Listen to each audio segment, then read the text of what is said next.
Now this has got to be a Dudley here too, right?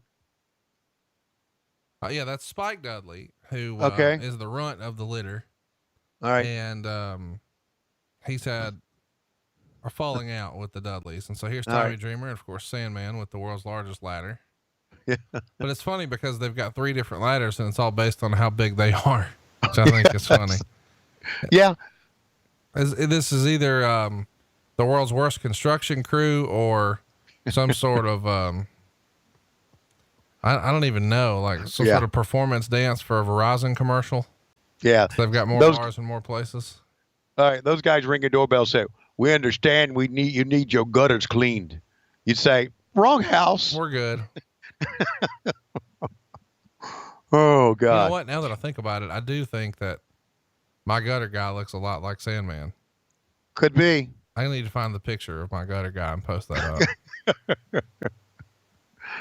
It's a wonder they didn't come up with a character called Gutter Guy. Oh, the big difference in Jim Crockett Promotions and ECW, and Jim Crockett Promotions, they drank beer after the matches. I was going to say everything. But oh God. And yes, hardcore hack. And look at who was the little Dudley? What's it? Is Spike? Spike, and did he go on to wrestle anywhere else? Yeah, he was a big star in the WWE and was at WrestleMania, and I mean he's a bona fide Hall of Famer. All right, good. Good for him. Yeah, Tommy Dreamer should be a bona fide Hall of Famer too. He will be. You know, they'll probably wait till he's done doing his promotion, and then he'll be. And Tommy Dreamer's a Hall of Famer all day. Yeah. How about giving some beer to the fans? Yeah. Conrad, there's nothing like this. You know what sucks though is on the network, and I'm glad we've got it muted. They can't play Enter Sandman. I know. I'm sure. But that's what they're playing here, right? Of course. Of course. And there's nothing like this. There's absolutely nothing on TV like this. There's not. And thank God. I hate to say thank God for the network, but thank God the network lets you relive stuff like this. You know, I go back. This is the difference between me and you. I go back and think about, Blackjack Mulligan and Ric Flair. And you go back and think about, a guy busting a beer can over his head. That's my childhood, guys. And of course, mine's also tied into baseball too, but it's just amazing. This brings back your childhood. I understand. I get that. I really get that. And how much of an impact it had on your life. Just there's nothing like this on television. And I hope the MLW people don't think I'm ripping on them, because I'm not, because we cannot have anybody to come to their bust a beer can over their head and then drink a beer on TV now. We can't have that. But there's nothing like it. This has been an amazing experience. Plus, we've seen a big dick. And so how can you not like that? And we've seen Tammy, and we've seen gorgeous Francine. And I saw for the first time ever, it had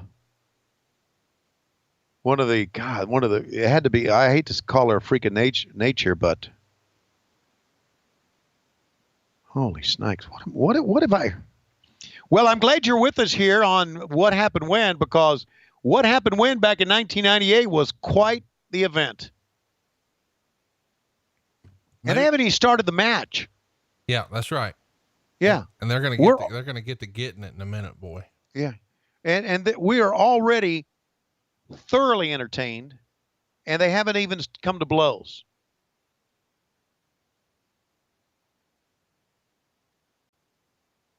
Man.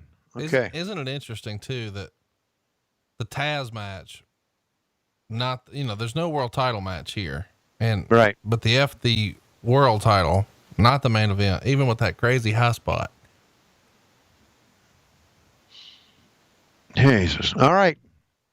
I'm sure we are going to get it.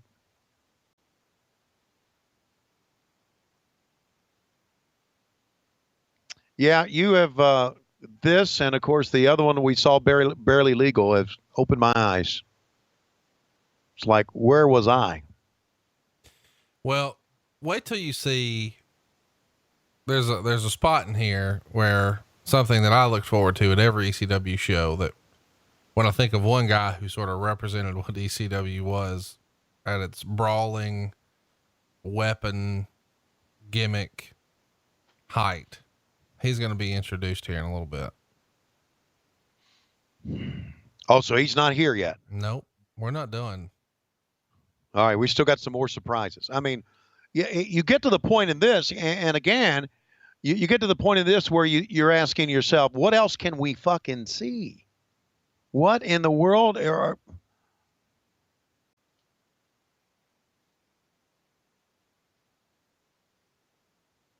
Wow. Great series of spots here. Absolutely.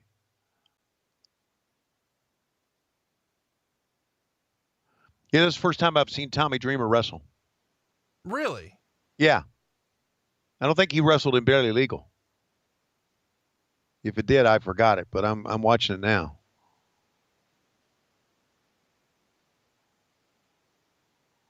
So this is, they call themselves the uncrowned six-man champions, or are they all, oh my God, are they doing, there's no way you can work that hold. There's no way you can work that move. Put a guy up on the top rope and then do a neck breaker. There's no way that you can do that without actually hurting someone. Impossible. God, he took it right off the get-go. Bubba Ray instead of Big Dick. Well, Big Dick was not really a great worker. He's here to choke slam people and grunt. Got to know your role. Yeah, he's a choke slamming and grunter. But really, what else do you need Big Dick to do than choke slam and grunt? Right. This is good shit, man. God, Bubba was just a cocky, arrogant, big motherfucker, wasn't he? As well he should be. I mean, yeah, it's clearly working. Oh, very good. Good spot. One. Got a one count.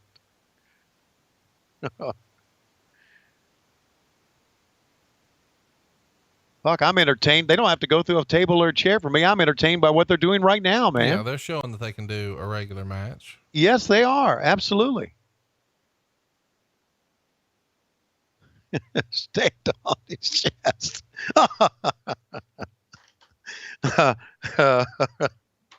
Hell yeah, man.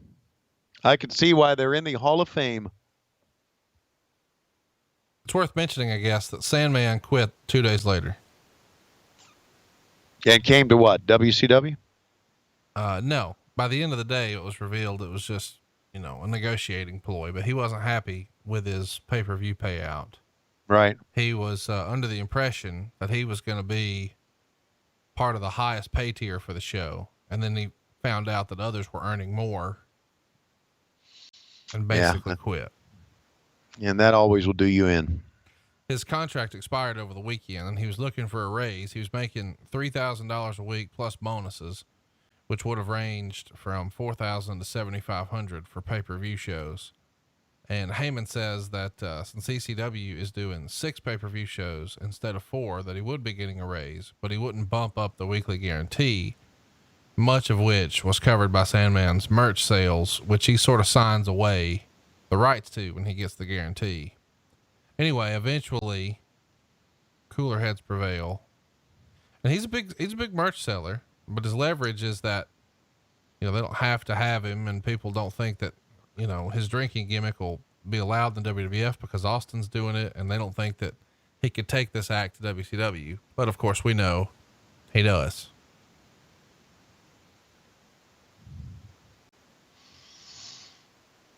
Yeah, but it's not the same.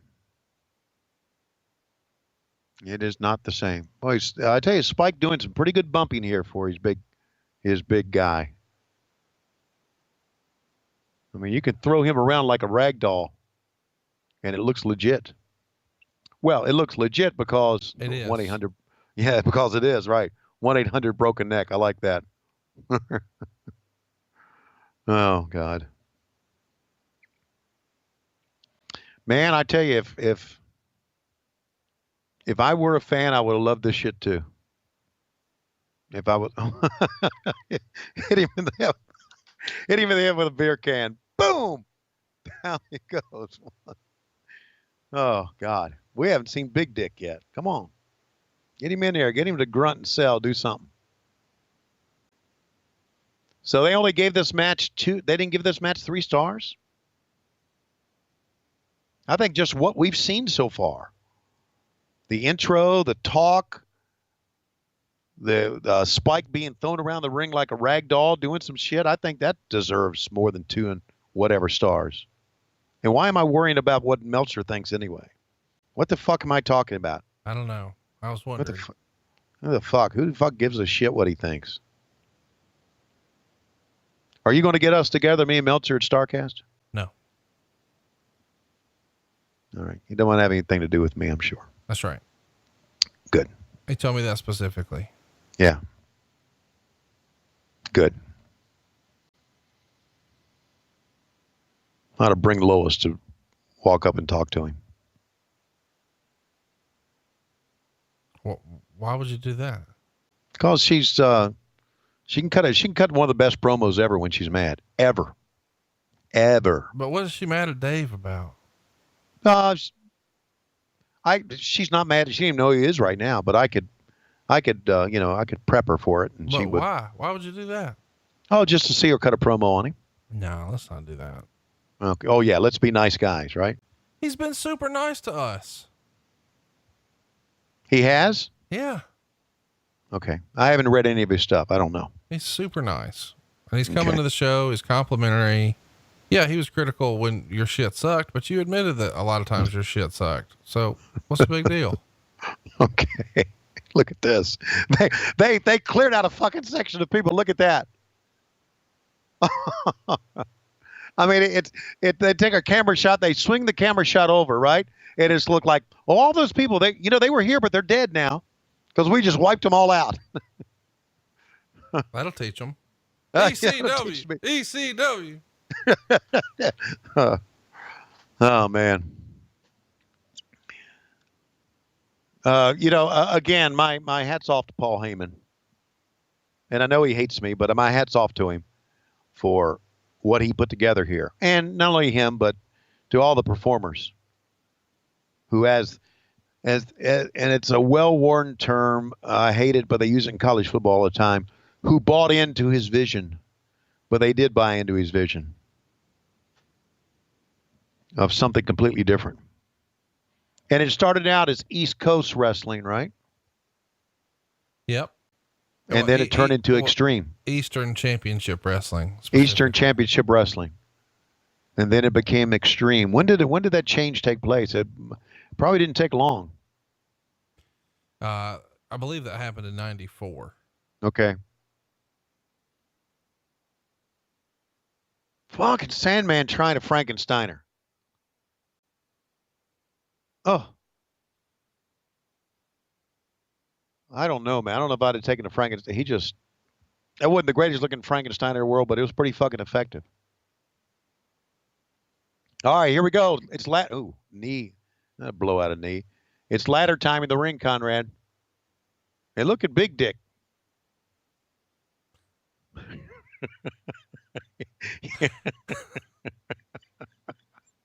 Look at Big Dick. It's your favorite. It's one of your favorite things to do. I think that might be the only time you've said that when Flair wasn't in the room. And we just talked over the guy steadying the world's tallest ladder, Spike climbing to the top of it, the tippy top, and just jumping off onto the Dudleys. Wide shot of the crowd. Go ahead and tell us what you think everybody's saying right now. What? You mean the announcers? No, the fans. Oh, the fan. ECW, ECF and W. By the way, in my household years ago, whenever anything would fall, like God, you know, somebody drops a dish, somebody drops a glass, there's some sort of loud commotion in the kitchen with all the pots and pans. I had my daughter trained to start chanting ECW, ECW. But I mean, I stopped it there. Like whenever her mom would break a glass, I didn't have her yell, "You fucked up, you fucked up, you fucked up." And thankfully, whenever I started dating after her and her mom split, she wasn't taught to chant at my new girlfriends. She's a crack whore. Or she's got herpes. Sometimes whenever I get a haircut at home, I'll call her in and I'll be like, "Sweep it up, asshole, sweep it up." Well, I'm going to start using the chant with Lois. You fucked. What is it? You fucked up. You fucked up. You fucked up. I'm going to start using that at the house. I'll let you know. Let you know how that goes. Film it so we can at least know the accurate time of death. Yeah. Yes. It'll be on volume 3 of Living with Lois on Patreon. Tony Schiavone was 60 years old. You fucked up. You fucked up. And about the third time, only thing you'll hear is you fuck. And that's it. Fuck. Tell me what's going on with the Rat Battle Royal. We hadn't talked about that today. The Rat Battle Royal? You told me you were having a Rat Battle Royal and you were hoping that we could get some insight as to my whereabouts of my belt. Okay, well, we've got the exterminators going up to the attic next week to take a look and see how things are going. They've told us you got to get rid of all the stuff up top, and we are kind of dragging our feet with doing that. We're going to do it. We're going to do it. Okay, and you're going to get your belt. What happens now if we go up there and your belt's not there? Can I ask you, what in the fuck am I watching? I'm watching guys bleeding profusely. I'm watching ladders, chairs, blood, big dick. We got a crutch, a hop along. Yes. There's a blow up doll. Good God. An oil change man. Oh, Jesus. A figure 4, 2 trees of woe. Whoa, Jesus. A sign guy, a crooked referee, a crooked referee, Judge Jones. Yeah, that's Now check this out. He's got a pile driver on a blow up doll.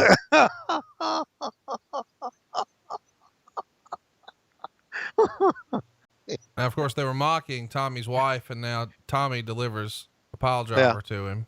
Right, and I got it. In comes the main event, Mr. Joel Gertner. Okay, yeah. I don't know why he's in there, but even the referee's helping out. Yeah.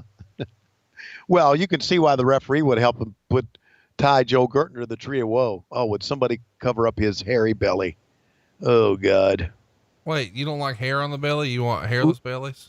Well, no, it reminds me of the back of Dutch Mantel. How about the referee just shot a chair in the Gertner's face, dude?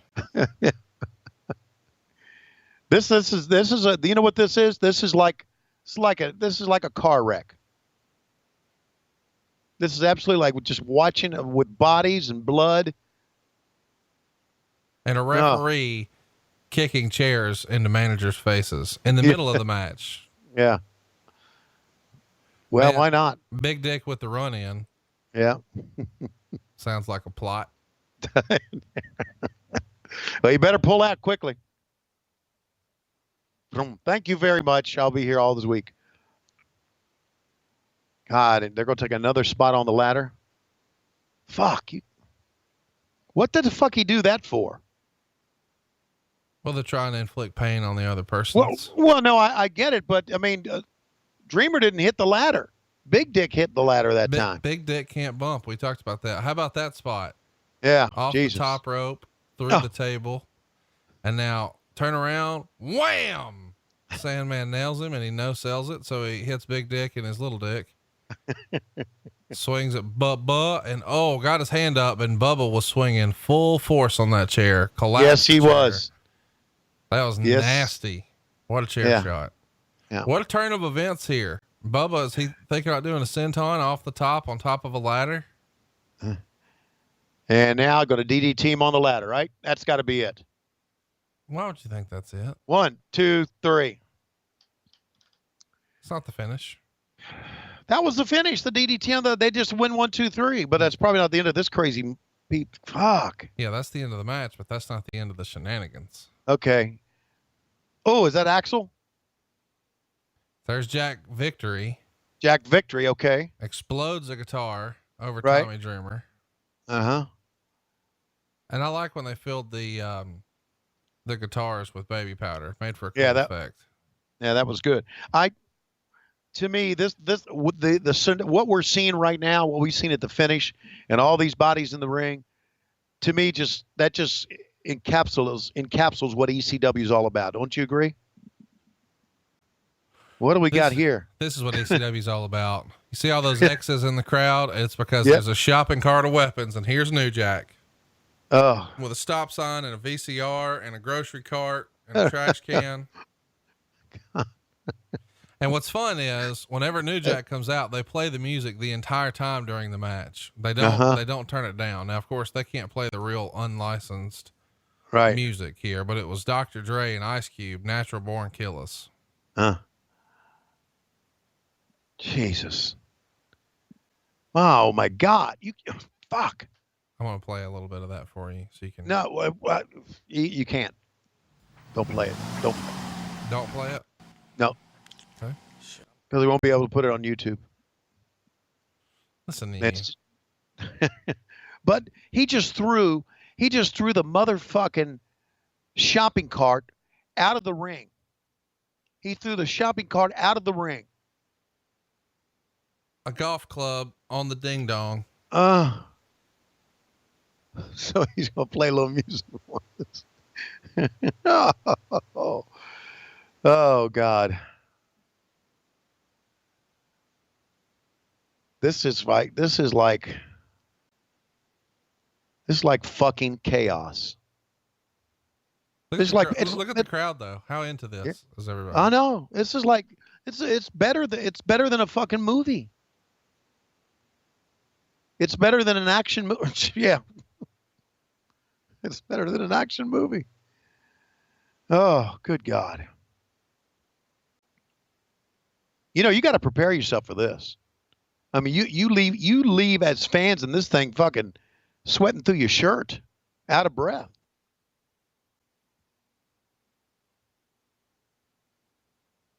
See, look at those. It looks like the Verizon gimmick. Right. So they're all going to climb up the ladder and with the hero shot. Fuck. Yeah, absolutely, man.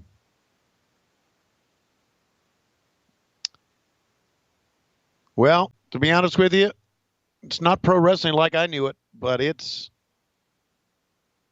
a spectacular 2.5 hours. 97% thumbs up.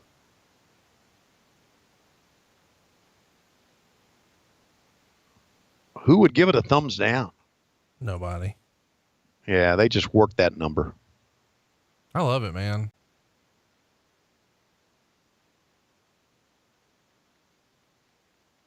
Well, there you go. What'd you think? Of course, they're teasing that the next pay-per-view is going to be November to Remember 1998. And this is going to wrap up Heatwave 1998, what a lot of people believe to be the best ECW pay-per-view ever. What say you? Well, I don't know if it was the best one ever because I haven't seen them, but I cannot imagine anything being any better than this. Cannot imagine. What's funny is even on TV on the way to build this pay-per-view, Shane Douglas sort of admitted that none of the pay-per-views since Barely Legal had really hit the mark, but that they had a show planned here for Heatwave 98 that no company would be able to compete with. And they did it, man. Yeah, they did. They pulled it off. They absolutely pulled it off. So go ahead and give us, in your opinion, your top 3 moments from the pay-per-view. Top 3 moments from the pay-per-view. Number 1 was going through the ramp. That was number 1. The double leg drop. That was the double leg drop from Van Dam and Sabu on the table. That was number 2. And number 3 was Mike Awesome going off the top rope into the stands. That was number 3. What a show. Well, we hope you guys enjoyed it. And of course, just for the visual, you can't beat that last visual of 3 guys on the ladder with a hero shot. That was a hell of a way to end that show. To me, that was almost ECW taking a fucking bow to the fans. This is what we brought you tonight. That's what that represented. That's what crossed my mind when I saw that. That visual was a hell of a way to end the show. Actually, that's what they should have gone to black on. But they had to time it out a little bit. But that was tremendous. Well, I loved it, and hopefully you did too. Check us out on Patreon if you'd like to get your shows early and ad-free, and you want some bonus content. Slapdick Theater, which was the show stealer this past week, is up there. Some surprises with Tony at the ballpark. And you never know, you might be like, I guess our low-key big hog, Mr. Paul, who came and joined us together and ate pizza with me and you and Bruce Pritchard. We had our own little table for 3, I think Paul called it. That's one of the many perks of supporting us on Patreon. You get to have coffee with Tony. And it just so happened that when Tony was in Pennsylvania, so were Bruce and I. So we got the gang together and it was a lot of fun. And we would love to have you consider supporting us at patreon.com/WHW Monday. You can also interact with us on Twitter. Our show handle is at WHW Monday. We're on Facebook, WHW Monday there as well. Of course, Instagram, the exact same thing, WHW Monday. He is also on Twitter, but he won't acknowledge you there because he's not a Twitter person. But I'm very active on Twitter. Hey, it's Conrad. And I had a lot of fun today, Tony, but it does feel like it's about that time. It's for the Fuck the World Championship. It's going to be Conrad Thompson against Big Dick. So in other words, as I would call it, it would be Big Dick against Big Prick. And the Big Dick and Big Prick are colliding together once again. Ladies and gentlemen, we're out of time. More than likely, Big Prick's going to go over because, as we know, he's a big prick. See you next week on What Happened When on the MLW Radio Network and also on Patron.